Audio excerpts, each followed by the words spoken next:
कराची में आग से तबाह होने वाले गुल प्लाजा में 83 लापता अफराद की तलाश का ऑपरेशन जारी है। हुकाम ने गुल प्लाजा की इमारत मुनहदिम होने का खदशा जाहिर कर दिया।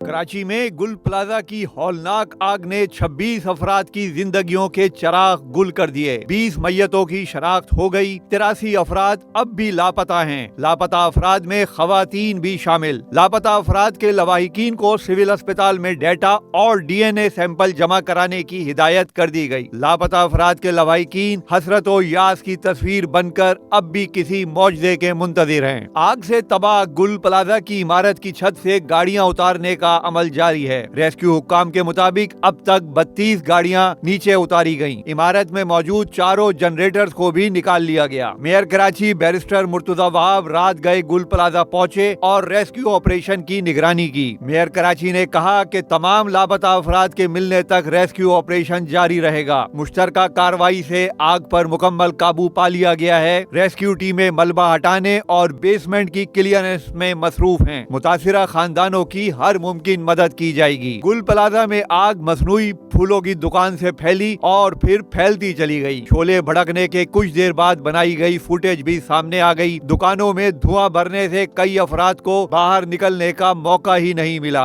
हुकूमत सिंध ने गुल प्लाजा मुतासिरीन के लिए 1-1 करोड़ रुपए मुआवजे का ऐलान किया है। वजीर आला सिंध ने इमारत दोबारा तामीर करने का वादा भी किया। ताजिरों को फौरी कारोबार के लिए आर्जी तौर पर दुकानें देने का फैसला भी हो गया। कमिश्नर की ज़ेरे क़यादत टीम आग लगने की तहकीकात करेगी। इब्तदाई तहकीकात में तखरीब कारी का इम्कान मुस्तरद कर दिया गया।